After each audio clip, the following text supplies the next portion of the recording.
Hello, Centerville United Methodist Church. This is Will Montgomery, lead pastor here, coming to you today, not with a devotion, but really more of announcements.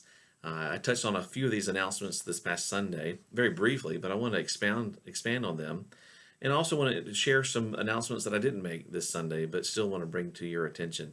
So I guess between now, when we're in the season between associate pastors, I will offer a devotion on one day and more of an announcement type of video to keep us informed of what's going on in the life of the church.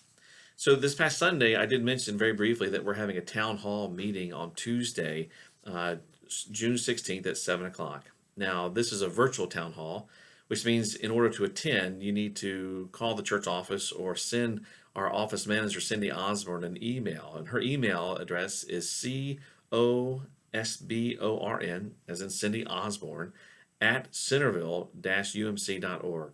Send her an email, call the church office, and she'll send you the link so that you can be registered and receive that link to come on and be part of that virtual town hall. Even if you're not familiar with Zoom or have not done a Zoom meeting, you can receive that link, and we will walk you through at the beginning. We'll walk everyone through how to set your computer to mute and also when to speak.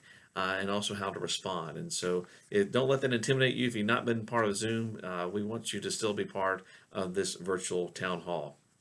And the town hall, we're having it for two reasons. One is we're hearing a recommendation from the trustees at our upcoming charge conference slash church council on June 23rd. But prior to that, we wanted to hear from the trustees at a town hall to be able to walk us through this proposal that they're recommending. You may recall over a year or so ago, we had our engineer look at the entire envelope of the church building, and they then gave us a report of what needed to be done and also the costs involved. And the costs were much more than we ever anticipated. In fact, we're looking at about $2 million of repairs. And so that caused us to pause, the trustees to pause, the church council to pause, and me personally to pause. And so we're now looking at doing some of these repairs over several years. But having said that, we're finishing up the project in the kitchen, but we have this other proposal that's going to be before us. And it involves the 29 doors and windows that are in the sanctuary, in that area between the sanctuary and the chapel itself, and then also the area outside of the fellowship hall, the doors and the windows there, as I understand it, the exterior doors, not the ones that are between the narthex and the fellowship hall. But in addition to that, there's some curbing. There's also repairs to what we call the EIFS, the eaves repair. And I don't know what that really means, other than I've been told it's like the stucco, the siding of the building, or repairing that in total around the entire the church building. So we'll invite you to come and learn more about that. The proposal is pretty hefty. It's $464,000, and we do have funds that are there in the capital campaign project for that. But we wanted to have a conversation about this project, to learn more about it, about what it entails, the total costs, the timing of this, before the church council will vote on this on June 23rd. So that'll be the first item that we talk about during the town hall. The second is we'll have members of our Healthy Church team on hand to talk to us about what they've been talking about these last couple weeks. Every church in the Virginia Annual Conference has been asked to form a Healthy Church team to help make assessments on when is the right time for that particular congregation to reopen to in-person worship. Again, we've stayed open with live stream worship, but now reintroducing in-person worship. So it's not an easy, we're going to set a date and this is going to happen. In order to set that date, we got to make sure certain things are in place. And so this is an opportunity to learn more about what those items that need to be in place will be. Also, it's a time for you to be able to ask some questions of the Healthy Church team. So that's the reason why we're having the town hall on Tuesday, June 16th at 7 p.m. Again, if you're interested, call the church office, send Cindy Osborne an email, and she will gladly give you the link to this. The reason that we're not putting the Zoom meeting, the link out there in an e-news or on the website is that, believe it or not, there are people who are looking for Zoom links to kind of crash them, to come in there uninvited and to make rude sayings or do rude things. We certainly don't want that when we're offering a Zoom meeting here at the church. We're not trying to be selective. We're just trying to be secure. And so, if you are a leader of a small group or any group within the life of the church on a committee, it might be good for you to get call or get that Zoom link and then send it out to the rest of your team members or committee members to help get the word out. Because we can have as many people in the life of the church participating in this virtual town hall. So my other three announcements are ones that I did not make this Sunday, but you do need to be aware of. One is that later today, you should be receiving a special e-news from Phil Moore. This is actually, it's coming from him, but it's actually from the Healthy Church team. They put together a survey, and we want to hear from you, your readiness to come back for in-person worship. And so it's a short survey. We're giving you till Sunday to fill that out. And so please take some time. It won't take a lot of time to do that. And the reason why the deadline is on Sunday, we're really trying to get a snapshot of the congregation, but also we want that data before the next Healthy Church team meeting, which will take place on Monday, June 15th. And so be on the lookout for that survey, and please take time to fill that out.